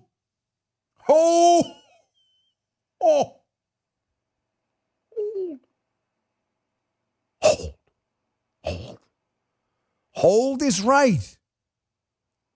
Do not get emotional about the Facebook thing. I can't beg you, plead with you enough. Do not make it an emotional thing. If this platform is going to stop the bullshit, then watch what happens. If they don't, we call them out. If they do, fantastic. Use it to go spread the MAGA message. Do not get emotional about it. Biden's freaking out because the Democrat Party cannot exist without gaslighting. What's gaslighting? Pop quiz for those in the chat. Lying often, lying confidently, and isolating people from the truth. If you don't have those four things, you cannot gaslight people into believing masks work. Isolating people from the truth, in other words, censorship, is a critical component. They cannot exist, the Democrat Party, without gaslighting and isolating you from the truth, because everything they tell you is a lie about taxes, healthcare, education, government spending, vaccines, masks, school choice, defense, woke policies, everything. Here's the clip that got a lot of attention. This is Mark Zuckerberg on Rogan last week. This is what they're talking about. Folks, this was a full court media press by Facebook. They are out there right now. They're not hiding this, what they say is a pivot. Hubba66 is right. Everyone needs to hold. Do not get emotional. Let's watch and see what happens. Apply the Bongino rule. However, they were everywhere with this, trying to put out this claim change in direction. We'll see what happens, but this was the clip that won nuclear. Check this out. When they were trying to roll out the vaccine program. And now, I'm generally pretty pro rolling out vaccines. I think on balance, the vaccines are more positive than negative.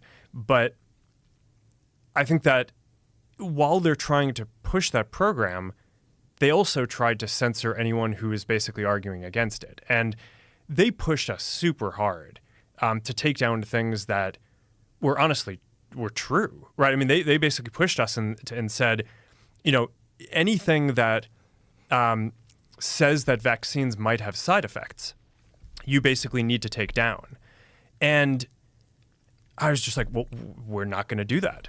We're clearly not going to do that. I mean, that is kind of inarguably true. Who is they? Who's telling you to take down things that that talk about vaccine side effects? It was people in the Biden administration. I think it was I wasn't involved in those conversations directly. Everybody hold. Just hold. Let's see what they do, and then we'll digest it, we'll regroup, and we're not going to get emotional about it and do liberal bumper sticker emotions. Coexist, tolerance. I want you to understand this. Everybody ready? Beam in. Horse blinkers on, man. Understand this. The Democrat Party is one big lie. Republicans are confident, solid, conservative, libertarian Republicans who aren't bullshit artists like John Fund, okay?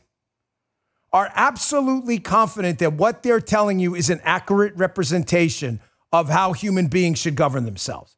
Freedom and liberty matter in the economic space, the education space, or elsewhere. We are absolutely willing to go to the mat and defend it. The Democrats are not. That's why they are bedrocked in censorship. They would not exist without censorship. That's why the fire story in Los Angeles is so devastating, because they've been able to hide the data on vaccines, hide the data on masks, hide the data on school choice. In other words, it's out there, but they're not going to publicize it. You can't hide a freaking fire. One of America's most liberal places is burning to the ground, and there's no way for a government now that is claimed to solve all your problems, give us your money, 50% of you are going to fix your problems. There's no way to hide the fact that they can't do shit. The emperor has no clothes. That's why this story is, outside of the obvious human tragedy, is so devastating to the liberal governing model. An update on that coming up in a second. Remember opportunity costs. When you waste your time attacking Donald Trump and Moms for Liberty, you're not going after China infiltrating the grid, and you're certainly not doing fire prevention either. I'll show you what I mean coming up in a second. Everything's tied together. Folks, I lost a lot of weight. I think you noticed that. You can see if you go look at my old videos. I was about 230, I think 238 at my max. I didn't like being heavy anymore. I was lifting. I was still doing my cardio, but my joints got beat up. So I needed to lose some weight. So Miles from Brick House said, hey, give this product a try. It's called Lean, L-E-A-N. It was created by a medical doctor and a university researcher. And folks, if you have a few pounds to lose, it's not for you. Diet can clean that up. If you have 10 pounds or more, try Lean. I lost 30 pounds on it. The results speak for themselves. You can see it. The science behind Lean is impressive. Its naturally studied ingredients target weight loss in similar ways. It worked for me. Lean helps maintain healthy blood sugar, helps control appetite and cravings, helps you burn fat by converting fat to energy. You ready to lose weight the way I did, in a smarter way, that way you can keep it off and get leaner? I'll get you started with 20% off. That's 20% off your first order. Just use code DAN20. Go to brickhousenutrition.com/Dan. Buy Lean, pick it up today, get started for the new year. That's code DAN20, DAN20, at brickhousenutrition.com/Dan. Pick up Lean today. These statements and products have not been evaluated by the FDA, not intended to diagnose, treat, cure, or prevent any disease. Not a substitute for or alternative for care from a healthcare provider. And our last sponsor today, before I get back to the show, you just saw it. The privilege to get tax pardons. Many hardworking Americans don't. The IRS stepped up enforcement. If you owe back taxes or have unfiled returns, don't wait for the IRS before you act. Waiting to get caught can make you look like a tax evader. It's probably not going to end well. So getting ahead of this is a smart move. But now, don't contact the IRS alone. That's a mistake. Turn it over to Tax Network USA. Why? Because not all tax resolution companies are the same. Tax Network USA has a strong relationship with the IRS. They have a preferred direct line to the IRS. And why is that important?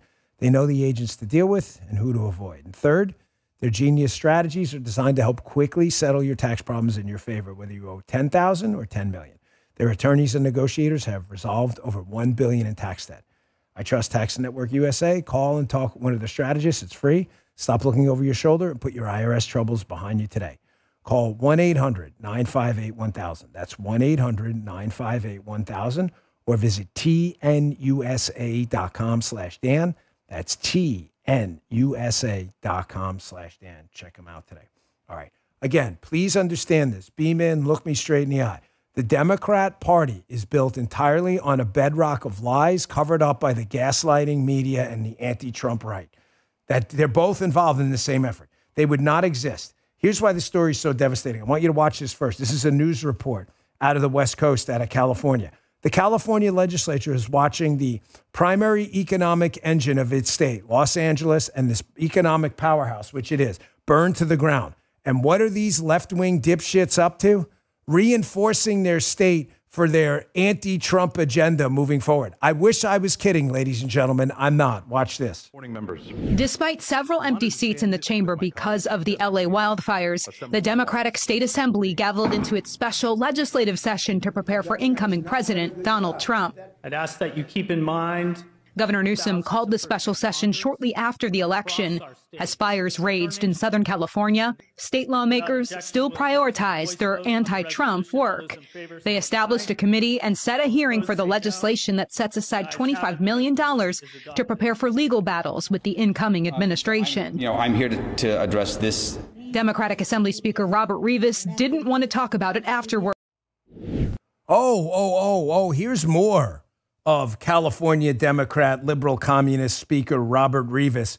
Here, I'm actually shocked here. Here is a media person actually doing actual reporting, which is a stunning thing to see because you so rarely see it, asking this dipshit of a human being, Robert Rivas, as, the economic engine of its state burns down and people lose everything. I saw a story this morning on cable of a 99-year-old grandmother who had her entire house wiped out. And what's the $25 million going for him? Suing Donald Trump, who's not even in office yet.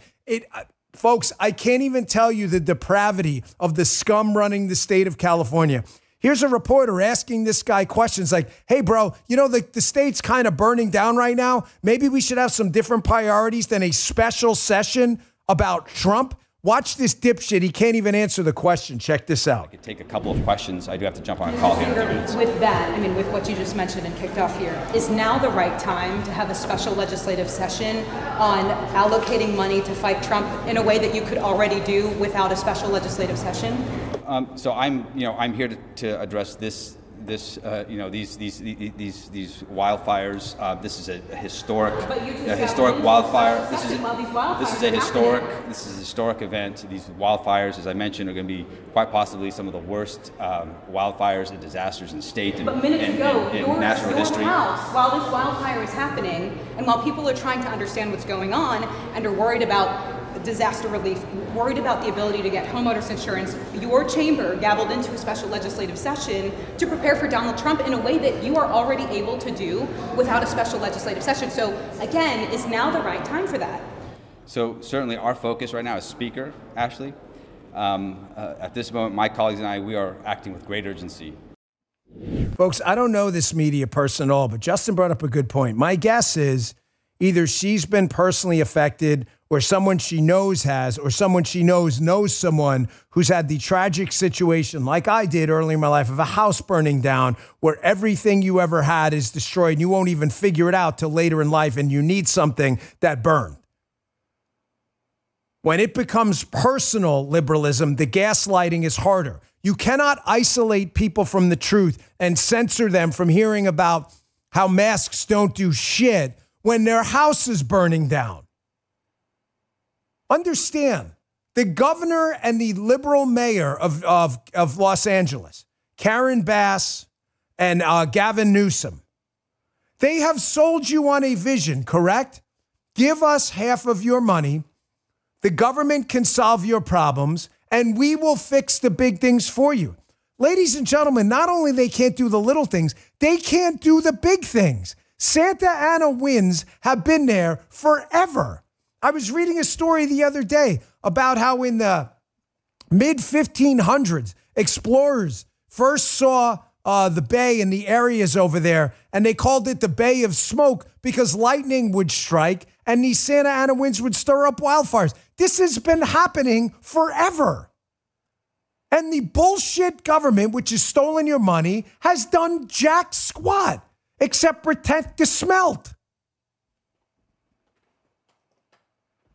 Here's Adam Schiff, the newly elected senator.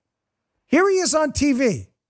Now, he has done some hits talking about this fire, but he's the newly elected senator, this scumbag, this lying Russian collusion hoaxer, this piece of shit who looked in the television on the Tucker Carlson show on Fox, looked in the camera and lied to America saying he had evidence of collusion falsely. Here he is on TV. This guy should be only discussing his state burning to the ground. What's he worried about?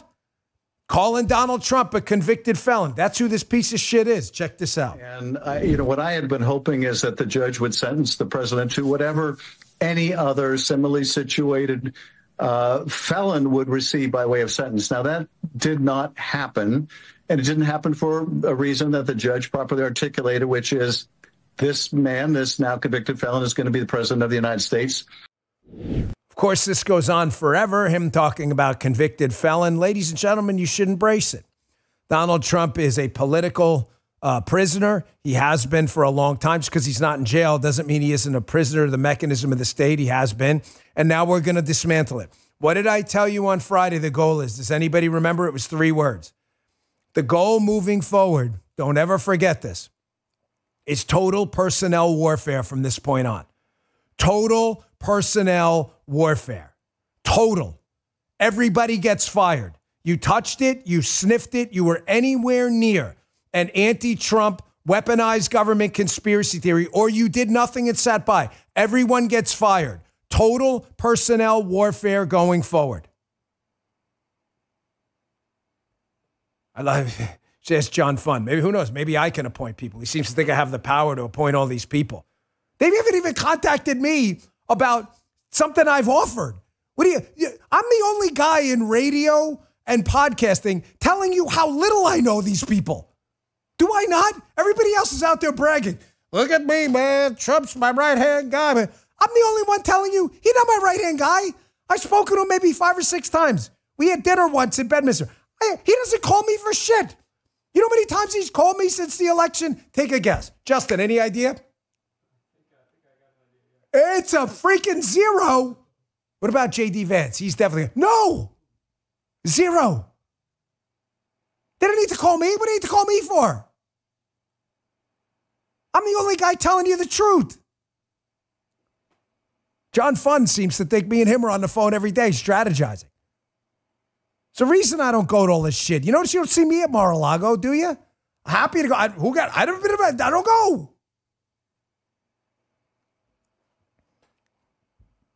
I want you to watch this segment too, because it goes to show you how this media operation is so hell-bent on censorship that this PBS reporter is now offended.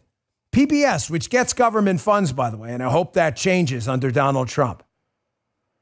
This PBS reporter is upset that we've uncovered the truth and they lie. She's upset we believe Donald Trump over them, despite the fact that Donald Trump, whether it's about the smelt, the laptop, LA's water situation, California's water situation, Russian collusion, has been right about everything, every single time. And she's upset we don't believe them anymore. Watch this. The president-elect's team, ultimately revises history whenever they want to. And they did it with January 6th, and more people voted for him in 2024 than they did in 2020. So when you take all of these things that people see in front of their eyes, Trump supporters and voters who supported him ultimately believe him over even what we report and believe him over the facts. Right. Revise the history of January 6th? Donald Trump didn't revise the history of January 6th. Donald Trump and his MAGA team of investigators uncovered the truth about it. No one denies what happened. You can watch the videos. However, you guys told us there was no federal involvement at all. Did you not? There were no federal agents in the crowd. I'm telling you, that's bullshit. I've seen pictures of federal agents who've sent me pictures in the crowd working. They weren't there in their own time. You're upset. Why? Because people believed us? And watch when the pipe bomber story comes out and you find out it was an insider. Then you'll find the PBS said, oh my gosh, you guys were right again. Speaking of January 6th, folks, this tore up the internet this weekend too, about January 6th, federal involvement, the pipe bomber. J.D. Vance came out this weekend, did an interview with Martha McCallum on the Fox News Sunday show. It's his first interview. We would have loved to interview him. We haven't interviewed him yet. Whatever, man. I don't even care anymore about this stuff. I want them to get their voice out there. But here's Vance on the pardon process going forward, what they're going to do from January 6th. A lot of people were upset. Some people thought this was the right approach. You decide. I'm here to give you the information accurately. You can hear it from his mouth. He's obviously talking to Donald Trump often. Check this out. January 6th pardons, President Trump says there's a process. Where is the line drawn on who will and wouldn't be considered for a pardon? I think it's very simple. Look, if you protested peacefully on January the 6th and you've had Merrick Garland's Department of Justice treat you like a gang member, you should be pardoned. If you committed violence on that day, obviously you shouldn't be pardoned. And there's a little bit of a gray area there, but we're very much committed to seeing the equal administration of law. And there are a lot of people, we think, in the wake of January the 6th who were prosecuted unfairly. We need to rectify that. I'm sorry, Shannon Bream, obviously the weekend show. Martha has the weekday show, so thanks in the chat. I've been watching that. Some people objected to that. There was a back and forth between the Hodge twins and J.D. Vance on Twitter about it. Some of you will object to it. Some of you agree with it. I'm here to give you the information. Ladies and gentlemen, you decide on what the proper approach is going forward. All I'm saying going forward is if Joe Biden can sit there and pardon convicted felons, I think we need to take a broad scope view of pardons on January 6th. We can't also deny a lot of stuff happened that day that shouldn't. But we should be able to get to the truth and speak the truth to power on this because people have lied to us forever. Now, speaking of January 6th and the federal involvement in the crowd, I'm telling you happened. I'll give you a fair assessment of what happened and what I think went down that day, and I have. But they are lying to you. Barry Loudermilk's a Republican congressman. He's been doing a really good job on this pipe bomber case. Now, this is really important. He gave an interview this past week, and they are pushing in the new Congress, which is now seated. They are pushing for full subpoena power going forward to investigate what happened with this pipe bomber case, which I'm telling you is an inside job. I have zero doubt anymore. They know the identity of this person. They just don't want you to know. Subpoena power is important because it's not just about subpoenaing people within the FBI to say, what the hell did you know about that pipe bomber and when did you know it? It's about the threat of subpoena. They then have to go and get lawyers. This is the process is punishment both ways, folks. Here's Loudermilk, an update on this. This is going to be really important, and we need to watch this going forward. Check this out. The Speaker publicly tweeted out last week that we will continue the investigation and it will be fully funded and that we're going to move it to a full committee level. So we're working with his office right now to get that squared away, what it's going to look like. I anticipate probably a select committee, but we'll see what we work out, which is the best way forward. Would this include subpoenas of some individuals? Well, one of the requirements would be that we would have to have full subpoena authority, which is we didn't have that during this last investigation. It was all subject to the full committee.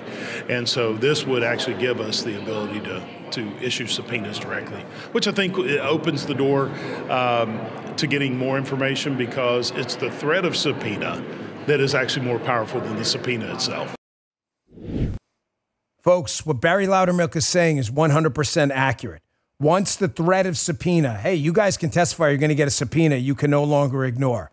They do not want to be embarrassed up on Capitol Hill. Oh, they don't care. Oh, believe me, they do. A lot of these guys, these mid-level GS 14 and 15 FBI agents, listen to me, as a guy who's been inside the government, they have no experience whatsoever under the spotlight. Listen to what I'm telling you. A lot of these guys have never even been interviewed by the media. You think they want to be on Fox and OAN and Newsmax with their entire neighborhood watching them on clips on the Laura Ingraham show, whatever, sitting there pleading the fifth? Folks, they're scared shitless right now about having to be forced under oath to tell the truth under penalty of perjury. Total personnel warfare going forward. It is the only way to fix this thing. Listen to me, too. I am absolutely convinced with certainty, and there's not a lot I can say with certainty, that if we would have lost this election, ladies and gentlemen, tyranny was right around the corner. Biden, by the way, is still convinced he would have won, which I find quite hilarious. Here's Biden last week giving a presser again, talking about how he thinks he would have beaten Trump. You want to talk about a delusional lunatic? You think this guy in the second term was in any way grounded in reality? You would have seen full-blown hammer and sickle here in the United States with him or Kamala Harris. Watch this. Your successor. I don't think so. I think I would have beaten Trump, could have beaten Trump, and I think that Kamala could have beaten Trump, would have beaten Trump. It wasn't about... I thought it was important to unify the party. Folks, this guy is the biggest lying sack of shit to ever occupy the White House. Do you understand? If we would have lost to this guy or Kamala Harris, which I don't think would have happened, by the way, I think he's delusional. The poll numbers were even worse for Biden than they were for Harris. You would have been looking at hammer and sickle here in the United States. And in case you think this stuff isn't happening, it's happening in our hemisphere right here. You've got a situation, I don't cover a lot of foreign policy. I'm not going to spend a ton of time on this, but it's critical. You've got a situation brewing right now in Venezuela where you have a full-blown commie tyrant in Maduro who just stole an election, Democrat in the United States style, and is basically claiming victory in an election no serious person thinks he lost. And he's now trying to imprison his political opponent, this Maria Corina Machado. Put that on VO up there. They took her into custody, since let her go, but the streets eventually erupted. And ladies and gentlemen, this is the kind of stuff you would have seen in the United States. More of this imprisoning of political opponents like you saw with Donald Trump right here, right now. This is happening in Venezuela right now as we speak. I know we don't cover a ton of foreign policy, but it's really critical you follow what's going on because, listen, past is prologue right now, and we've seen this stuff over and over. You give people unchecked power, Democrat, media, Pentagon, FBI, all align with the same socialist vision, which a lot of it's become between upper-level people at that thing. And what do you get? What do you get? You get Lord Acton like power corrupts, absolute power corrupts absolutely. I want you to watch this clip with Tucker Carlson. He did this interview a couple weeks ago. It's a pretty good one. But he talks about how something I've said often that it's an old adage. I did not invent it, but I'll put it out there because it's so true. To the Democrats, this is a warning to you. Republicans, the good ones, not the John Funds. You can vote yourself into socialism and tyranny. Matter of fact, it happens often. Past is prologue. But there's only one way out. You got to fight your way out because they will never give up power unless you get rid of them. And we were this close. Watch this clip with Tucker. You'll see what I mean. How'd that happen? How did Hugo Chavez come to power? In a military coup? No, in an election. Because, 5 or 6 families, classic kind of Latin economic structure, took control of the economy and didn't share the wealth. That's just true. I'm sorry. It happened in Cuba, too. You get a fascist like Fidel Castro running the country if you ignore it. Folks, when you ignore the will of people and you trample over them and you steal from them, like is happening right now with these raging wildfires, with the crime situation in Chicago and New York, eventually it's going to get bad enough. Is it bad enough yet? You get differing opinions. My friend Kurt Schlichter, I saw on Twitter, I believe it was him, seems to believe that none of this is going to make a difference. California is going to continue to vote blue. Folks in the chat chime in. I'll give you my answer. I don't know. I don't know. All I can tell you is I lived in New York City and it had to get really, really, really bad before people changed their voting behavior, but they did eventually. Think about it. You think it's bad now? There were close to 3,000 people murdered in New York City when they finally voted in Rudy Giuliani, and then he won re-election in a landslide. 3,000 people. That's like Afghanistan. Folks, it's the per capita murder rate in New York is up there with like the highest in the world back then. And finally, they changed course. Are these wildfires, the crime situation around the country in big cities, is it going to change? Is it bad enough yet? My answer, again, I'm being honest here and humble I'm not trying to be a stupid smart person. I'm trying to be a smart person. I don't know. I don't know when it's bad enough. But I know we're getting there because we're seeing a change in voting patterns. I want to get to this too, because this is important. It shows the change in vision moving forward. Donald Trump, ladies and gentlemen, and J.D. Vance are BHAG guys. Big, hairy, audacious goals guys. They talk about it all the time. They tell you this in business school. Have a BHAG. Have a big, hairy, audacious goal in your vision. You're a CEO. You're a corporate executive. You're running a small business. Have a big visionary goal that people can aspire to. You may get there. You may not. But it gives people a vision. It gives your company a vision. You know, it's not just foo-foo stuff. Trump and Vance have that. They see big things for the United States. That's why this Greenland thing, don't let people go, oh, Greenland, he's getting lost. No, this is a big deal. It is a huge piece of land critical to our national defense, loaded with rare earth minerals, and a group of people, if you believe the latest poll, that would love to join the United States. I think it should be a territory, not a state. However, we need Greenland. It's a big goal. It's a visionary goal. It's an audacious goal. But here's J.D. Vance, totally in line with the Trump agenda, explaining exactly why we should be doing big things, not small things, because the United States deserves big things because we've done big things for the world. Watch this. What's the deal with Greenland and the Panama Canal? Are we using or considering use of military force in any of those situations? No, look, we don't have to use military force, Shannon. The thing that people always ignore is we already have troops in Greenland. Greenland is really important for America strategically. It has a lot of great natural resources. My friend Donald Trump Jr. was there a couple days ago, and you know what they told him? They want to be empowered to develop. The people of Greenland want to be empowered to develop the resources there. We also need to make sure that Greenland is properly cared for from an American security perspective. And frankly, the current leadership, the Danish government, has not done a good enough job of securing Greenland. I think there actually is a real opportunity here for us to take leadership to protect America's security, to ensure that those incredible natural resources are developed. And that's what Donald Trump is good at. He's good at making deals, and I think there's a deal to be made in Greenland. Okay, quick. Folks, I think this is genius, and I applaud J.D. Vance for going on and doing what he always does, soundly articulating the MAGA vision for America. Yes, we are an expansionary country. We have a lot to offer. We've been paying to finance the world's policing and security forever. It's time the world paid us back. We need Greenland. Should be a territory. The people there should choose. Should we engage in a hostile military takeover of Greenland? No, I believe that would be a mistake. But JD is right. We already have a military presence in Greenland because they need us, or they'd already be invaded by Russia or China, who would love to take Greenland and set up a base right off our northeast. I want to leave you with this clip because it's totally unrelated to anything other than some Monday good news. Because it is a Monday. I hit you with a lot of heavy stuff today, including media bullshit and everything else. You know, I love Brazilian Jiu-Jitsu. I had to stop after cancer. I had the port in my chest. Didn't want to have it ripped out, bleed to death or anything like that. But I loved it my entire life. Brazilian Jiu-Jitsu is grappling, ground fighting, the art of using leverage on the ground. I'm fascinated by it. I recommend anyone who, as long as your doctor clears you to do it and you orthopedically can do it, to take it up. There's nothing like the ability to learn to defend yourself. It is a pure meritocracy. But I'm telling you, I've seen this. Here's Joe Rogan on Brazilian Jiu-Jitsu with Theo Von, or I don't know who he's with here, but talking about how guys and women who take Brazilian Jiu-Jitsu all of a sudden become like libertarians and free of big government. Because I'm telling you why. I've seen it in these schools myself. I've been in about 10 of them. It is a pure meritocracy. There is no socialism on a Brazilian Jiu-Jitsu mat. Watch this. Check this out. By the way, I'll tell you for a fact, Mark Zuckerberg started doing jiu-jitsu, and nothing turns you into a libertarian like jiu-jitsu. Really? Oh, yeah. Yeah.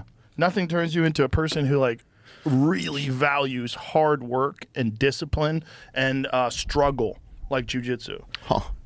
Because exposure of character on a level that, like, there's nothing else is like it. Wow. I hadn't thought about that much. Yeah, because you expose character in a way that it's almost impossible, even with other martial arts. Because with other martial arts, you can only spar so much, man. Believe me, because I spar too much. You spar a lot, you get hurt. And you get hurt, eventually you get dinged up to the point where your brain is just not firing so well anymore. Mm-hmm. Listen, I'm not parenting your kids. That's your job. You know your kids far better than I do. Obviously, I'm just telling you, if you have the opportunity, get your kids in Brazilian Jiu-Jitsu, grappling, wrestling class as early as you can. He is 100% correct. Everything you need to learn about yourself, I promise you, you will figure out the fastest on a Brazilian Jiu-Jitsu mat when someone's kicking your ass. And it'll make a conservatarian out of you right quick. Absolutely promise you. Rogan is 100% spot on. Get your kids in there. If you can, take the classes yourself.